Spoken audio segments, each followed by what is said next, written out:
ನಮಸ್ಕಾರ, ನ್ಯೂಸ್ ಬಾಕ್ಸ್ಗೆ ಸ್ವಾಗತ. ಸ್ನೇಹಿತರೆ, ಬಿಗ್ ಬಾಸ್ ಮನೆಯಲ್ಲಿ ಭವ್ಯ ಗೌಡ ಅವರು ತನ್ನ ತಂದೆಯನ್ನ ನೆನೆದು ಕಣ್ಣೀರನ್ನ ಹಾಕ್ತಾರೆ. ತನ್ನ ತಂದೆಗೆ ಆದಂಥ ನೋವಾಗಿರ್ಬೋದು, ಅವರು ಪಡುವಂಥ ಕಷ್ಟ ಆಗಿರ್ಬೋದು, ಕ್ಯಾಮ್ರಾ ಮುಂದೆ ಅವ್ರು ಎಲ್ಲೂ ಕೂಡ ಯಾಕೆ ಕಾಣಿಸ್ಕೊಳ್ತಾ ಇಲ್ಲ, ಆಕೆ ಹಣಕ್ಕೋಸ್ಕರ ಎಷ್ಟು ಜೀವನದಲ್ಲಿ ಕಷ್ಟವನ್ನು ಪಟ್ಟಿದ್ದಾರೆ, ಇವೆಲ್ಲದರ ಬಗ್ಗೆ ಸಾಕಷ್ಟು ಮಾಹಿತಿಯನ್ನು ಬಿಗ್ ಬಾಸ್ ಮನೆಯಲ್ಲಿ ಕಣ್ಣೀರನ್ನ ಹಾಕಿ ಭವ್ಯ ಗೌಡ ಹಂಚ್ಕೊಂಡಿದ್ದಾರೆ. ಸೊ ಅಷ್ಟಕ್ಕೂ ಇರುವಂಥ ಪ್ರಶ್ನೆ ಏನಪ್ಪಾ ಅಂತಂದರೆ, ಭವ್ಯ ಗೌಡ ಎಲ್ಲೂ ಕೂಡ ಇವರು ನನ್ನ ತಂದೆ ಅನ್ನುವಂಥ ವಿಚಾರವನ್ನು ಎಲ್ಲೂ ಕೂಡ ಇಲ್ಲಿ ತನಕ ಯಾಕೆ ಹೇಳ್ಕೊಂಡಿಲ್ಲ, ತಂದೆ ಯಾಕೆ ಕ್ಯಾಮ್ರಾ ಮುಂದೆ ಬರ್ತಾ ಇಲ್ಲ, ಆಕೆಯ ಒಂದು ಜೀವನದಲ್ಲಿ ನಡೆದಂಥ ಕಹಿ ಘಟನೆ ಏನು ಅನ್ನುವಂಥದ್ರ ಬಗ್ಗೆ ಸಾಕಷ್ಟು ಜನರಿಗೆ ಒಂದು ಅನುಮಾನ ಇದೆ. ಏನು ಎತ್ತ ಅವರ ಜೀವನದಲ್ಲಿ ಏನಾಗಿದೆ ಅನ್ನುವಂಥದ್ದು ಆ ಡೌಟ್ ಅಂತೂ ಇದ್ದೇ ಇದೆ. ಸೊ ಹಾಗಾದರೆ ತಂದೆಗೆ ಏನಾಗಿದೆ, ಅವರು ಯಾವ ಸ್ಥಿತಿಯಲ್ಲಿದ್ದಾರೆ, ಭವ್ಯ ಗೌಡ ಅವರ ತಂದೆ ಯಾರು, ಇವೆಲ್ಲದರ ಬಗ್ಗೆ ಕಂಪ್ಲೀಟ್ ಮಾಹಿತಿಯನ್ನು ಹೇಳ್ತೀವಿ. ಅದಕ್ಕಿಂತ ಮುಂಚೆ ನಮ್ಮ ಚಾನಲನ್ನು ತಪ್ಪದೇ ಸಬ್ಸ್ಕ್ರೈಬ್ ಮಾಡಿ. ಸ್ನೇಹಿತರೆ, ಬಿಗ್ ಬಾಸ್ ಸೀಸನ್ 11ರ ಫಿನಾಲೆ ವಾರಕ್ಕೆ ಕಿರುತೆರೆ ನಟಿ ಭವ್ಯ ಗೌಡ ಕಾಲಿಟ್ಟಿದ್ದಾರೆ. ಬಿಗ್ ಬಾಸ್ ಟ್ರೋಫಿಯನ್ನ ನೇರವಾಗಿ ನೋಡಿ ತಮ್ಮ ಭಾವನೆಗಳನ್ನ ಹಂಚಿಕೊಳ್ಳಬೇಕು ಅಂತ ಬಿಗ್ ಬಾಸ್ ಹೇಳಿದಾಗ ಭವ್ಯ ಗೌಡ ಮನಬಿಚ್ಚಿ ತನ್ನ ನೋವನ್ನ ಹಂಚಿಕೊಂಡಿದ್ದಾರೆ. ಸ್ನೇಹಿತರೆ, ಭವ್ಯ ಗೌಡ ಸೀರಿಯಲ್ಗೆ ಬರೋಕ್ಕಿಂತ ಮುಂಚೆ ನಿಮ್ಗೆಲ್ರಿಗೂ ಕೂಡ ಗೊತ್ತಿರ್ಬೋದು, ಟಿಕ್ಟಾಕ್ ಆಗಿರ್ಬೋದು, ರೀಲ್ಸ್ ಅಲ್ಲಿ ಸಿಕ್ಕಾಪಟ್ಟೆ ಫೇಮಸ್ ಆದಂಥವ್ರು ಇವರು. ಅದಾದ ಮೇಲೆ ಸೀರಿಯಲ್ ಇಂಡಸ್ಟ್ರಿಗೆ ಕಾಲಿಡ್ತಾರೆ. ಸೊ ಬಿಗ್ ಬಾಸ್ ಟ್ರೋಫಿ ನೋಡಿದ ತಕ್ಷಣ ಏನು ಹೇಳಬೇಕು, ಏನು ಎಕ್ಸ್ಪ್ರೆಸ್ ಮಾಡಬೇಕು ಅನ್ನೋದು ಆಕೆಗೆ ಗೊತ್ತಾಗಿಲ್ಲ.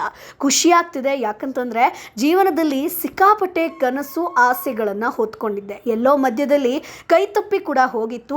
ಮತ್ತೆ ಈ ಒಂದು ಚಾನೆಲ್ ಮುಖಾಂತರ ನನ್ನ ಜೀವನದ ಜರ್ನಿ ಮತ್ತೆ ಶುರುವಾಗಿದೆ. ಸೊ ಇದರಲ್ಲಿ ಒಂದೇ ಇದ್ದಿದ್ದು, ಇದರಿಂದ ಬರುವಂಥ ಪೇಮೆಂಟ್ನಲ್ಲಿ ನನಗೆ ಏನಾದರೂ ಉಪಯೋಗ ಆಗುತ್ತೆ. ಸೊ ಕಪ್ ಗೆದ್ರೆ ಆ ಅಮೌಂಟ್ ಎಲ್ಲೋ ಒಂದು ಕಡೆ ದೊಡ್ಡ ಒಂದು ವಿಚಾರಕ್ಕೆ ಫುಲ್ಫಿಲ್ ಆಗುತ್ತೆ. ಸೊ ಪೇಮೆಂಟ್ ವಿಚಾರ ಒಂದೇ ಯೋಚನೆ ಮಾಡಿದ್ದೀನಿ, ಆರ್ಥಿಕವಾಗಿ ನನಗೆ ಎಷ್ಟು ಸಹಾಯವಾಗುತ್ತೆ ಅನ್ನೋ ಯೋಚನೆಯಲ್ಲಿ ಬಿಗ್ ಬಾಸ್ ಮನೆಗೆ ನಾನು ಬಂದಿದ್ದು. ಸೊ ಜೀವನ ಸಿಕ್ಕಾಪಟ್ಟೆ ದೊಡ್ಡ ಪಾಠವನ್ನು ಕಲಿಸಿದೆ. ಇದುವರೆಗೂ ನನ್ನ ವಯಸ್ಸಿಗೆ ಮೀರಿ ಯೋಚನೆಯನ್ನು ಮಾಡಿದ್ದೀನಿ, ನನ್ನ ವಯಸ್ಸಿಗೆ ಮೀರಿ ದುಡಿಮೆಯನ್ನು ಮಾಡಿದ್ದೀನಿ, ವಯಸ್ಸಿಗೆ ಮೀರಿ ಫ್ರಸ್ಟ್ರೇಷನ್ ತಗೊಂಡಿದ್ದೀನಿ, ಟೆನ್ಷನನ್ನು ತಗೊಂಡಿದ್ದೀನಿ ಅನ್ನುವಂಥ ವಿಚಾರವನ್ನು ಭವ್ಯ ಅವರು ಹೇಳ್ತಾರೆ. ಸೊ ಬಿಗ್ ಬಾಸ್ ಮನೆಗೆ ಕಾಲಿಟ್ಟಾಗ ನನ್ನ ಬಗ್ಗೆ ನನಗೆ ತುಂಬ ಹೆಮ್ಮೆ ಅಂತ ಅನಿಸಿತು. ಯಾಕಂತಂದರೆ ನನಗಿಂತ ದೊಡ್ಡವರ ಜೊತೆ ಮಾತನಾಡಿಕೊಂಡು ಆಟದಲ್ಲಿ ಕಾಂಪಿಟೇಷನ್ ಕೊಟ್ಟು ಇಷ್ಟು ದೂರ ಬಂದಿದ್ದೀನಿ ಅಂತಂದರೆ ಸುಲಭದ ಕೆಲಸ ಅಲ್ಲ, ಸುಲಭದ ಮಾತೆ ಅಲ್ಲ ಅನ್ನುವಂಥದ್ದು. ಸೊ ಭವ್ಯ ಗೌಡ ಅವರು ಇದರಿಂದ ತುಂಬ ಭಾವುಕರಾಗ್ತಾರೆ ಇದನ್ನು ಹೇಳ್ತಾ. ಸೊ ಬಿಗ್ ಬಾಸ್ ಟ್ರೋಫಿ ಜೊತೆಗೆ ಇದರಿಂದ ಬರುವಂಥ ದುಡ್ಡಿನಿಂದ ಉಪಯೋಗ ಕೂಡ ಇದೆ. ಸೊ ನಾನಂತೂ ಓದೋದಕ್ಕೆ ಆಗಿಲ್ಲ, ನನ್ನ ತಂಗಿನ ಚೆನ್ನಾಗಿ ಓದಿಸ್ಬೇಕು ಅನ್ನುವಂಥದ್ದು ನನ್ನ ಒಂದು ಆಸೆ. ನನ್ನ ಅಕ್ಕನಿಗೆ ಮದುವೆ ಮಾಡಬೇಕು ಅನ್ನುವಂಥದ್ದು ದೊಡ್ಡ ಆಸೆ ನನಗಿದೆ. ಸೊ ಮದುವೆ ಆಗುವಂಥ ಕಾನ್ಸೆಪ್ಟ್ನ ತೆಗೆದು ಸೈಡಿಗೆ ಇಟ್ಟು ನಾನು ಮದುವೆ ಆಗಲ್ಲ, ನೀವು ಮದುವೆ ಮಾಡಬೇಕು ಅಂದರೆ ಸಾಲ ಮಾಡ್ತೀರಾ, ಅದು ನನಗೆ ಇಷ್ಟ ಇಲ್ಲ. ಸೊ ಈಗಾಗಲೇ ಸಿಕ್ಕಾಪಟ್ಟೆ ಕಷ್ಟಗಳನ್ನು ನೋಡ್ಕೊಂಡು ಬಂದಿದ್ದೀನಿ, ಮತ್ತೆ ನನ್ನಿಂದ ಇನ್ನೂ ಕಷ್ಟ ಆಗೋದು ಬೇಡ ಅಂತ ಅಕ್ಕ ಹೇಳ್ತಾರಂತೆ. ಅಂದರೆ ಆಕೆಗೆ ಮದುವೆನೇ ಬೇಡ ಅಂತ ಇದ್ದಾರೆ.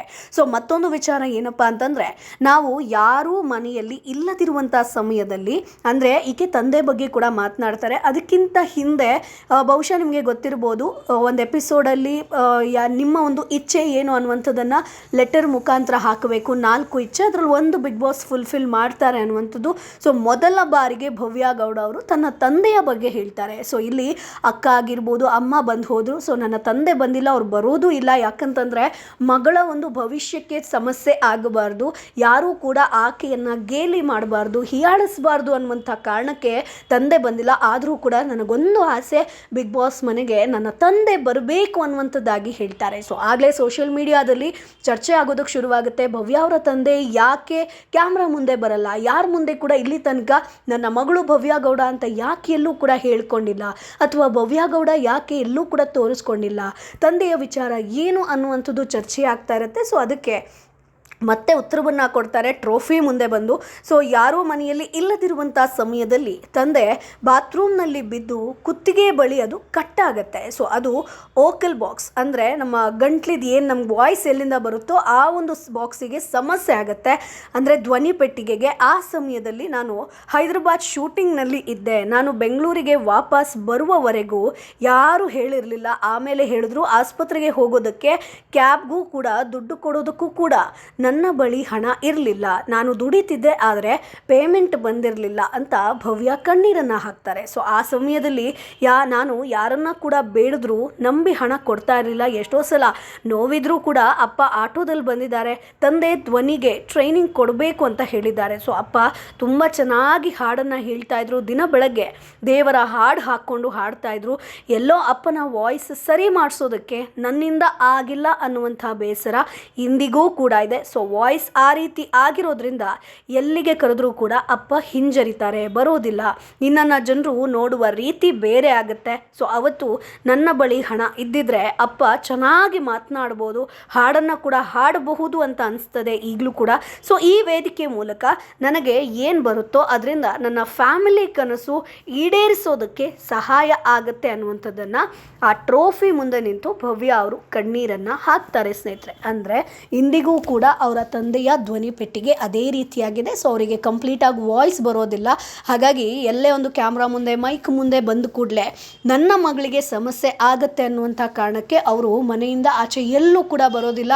ಅದು ಕೂಡ ಎಸ್ಪೆಷಲಿ ಭವ್ಯ ಅವರು ಆ್ಯಕ್ಟಿಂಗ್ ಇಂಡಸ್ಟ್ರಿಯಲ್ಲಿರೋದು. ಸೊ ಯಾವುದೇ ಒಂದು ಕಾರ್ಯಕ್ರಮ ಇದ್ದರೂ ಕೂಡ ಈಕೆಯ ತಂದೆ ಬರೋದಿಲ್ಲ. ಸೊ ಹಾಗಾಗಿ ಇಲ್ಲಿನ ಒಂದು ಅಮೌಂಟ್ ಸಿಕ್ಕಿದ್ರೆ, ಸೊ ಇಲ್ಲಿ ಸಂಭಾವನೆ ಜೊತೆಗೆ ಕಪ್ ಗೆದ್ದರೆ ಆ ಒಂದು ಹಣದಿಂದ ನನ್ನ ಫ್ಯಾಮಿಲಿಗೆ ಹಣದ ವಿಚಾರವಾಗಿ ತುಂಬ ಸಹಾಯ ಆಗುತ್ತೆ. ಸೊ ಆ ಒಂದು ಕಾರಣಕ್ಕೆ ನಾನು ಬಿಗ್ ಬಾಸ್ ಮನೆಗೆ ಬಂದಿರುವಂಥದ್ದು. ಹಾಗಾಗಿ ನನಗೆ ಈ ಹಣದ ಅವಶ್ಯಕತೆ ತುಂಬ ಇದೆ ಅನ್ನುವಂಥ ವಿಚಾರವನ್ನು ಹೇಳಿದ್ದಾರೆ. ಸೊ ಇದು ತುಂಬ ಜನರಿಗೆ ಬೇಸರ ಕೂಡ ತರಿಸಿದೆ. ಯಾಕಂತಂದರೆ ಒಬ್ಬ ತಂದೆ ಮಗಳಿಗೋಸ್ಕರ ಎಷ್ಟೆಲ್ಲ ಸ್ಯಾಕ್ರಿಫೈಸನ್ನು ಮಾಡ್ತಾರೆ. ಸೊ ಅದು ಕೂಡ ಇವರ ತಂದೆ ಕೂಡ ಎಲ್ಲೂ ಕೂಡ ಕಾಣಿಸ್ಕೊಂಡಿಲ್ಲ. ಅದ್ಭುತ ಹಾಡನ್ನು ಹಾಡ್ತಾ ಇದ್ರು.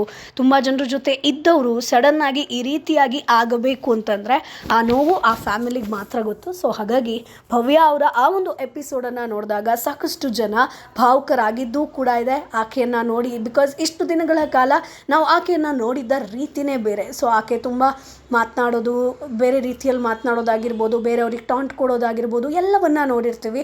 ಅದರ ಹಿಂದೆ ಭವ್ಯ ಗೌಡ ಅವರ ವ್ಯಕ್ತಿತ್ವ ಇನ್ನೊಂದು ಇದೆ ಅನ್ನುವಂಥದ್ದು ನಿನ್ನೆ ಟ್ರೋಫಿ ಮುಂದೆ ಗೊತ್ತಾಗಿರುವಂಥದ್ದು. ಸೊ ಹಾಗಾಗಿ ಭವ್ಯ ಗೌಡ ಅವರ ವಿಚಾರವಾಗಿ ಈಗ ಸಿಕ್ಕಾಪಟ್ಟೆ ಚರ್ಚೆ ಆಗ್ತಾ ಇದೆ. ಸೊ ಈ ಒಂದು ಬಿಗ್ ಬಾಸ್ ಮನೆಯಲ್ಲಿ ಅವರ ತಂದೆ ಬರ್ತಾರಾ? ಸೊ ಬರೋದಕ್ಕೆ ತಂದೆ ಒಪ್ಕೊಳ್ತಾರಾ ಅಥವಾ ಬಿಗ್ ಬಾಸ್ ಫಿನಾಲೆಗೆ ತಂದೆ ಬರಬಹುದಾ? ಈ ಕಪ್ ಭವ್ಯ ಅವರು ವಿನ್ ಆಗ್ತಾರಾ?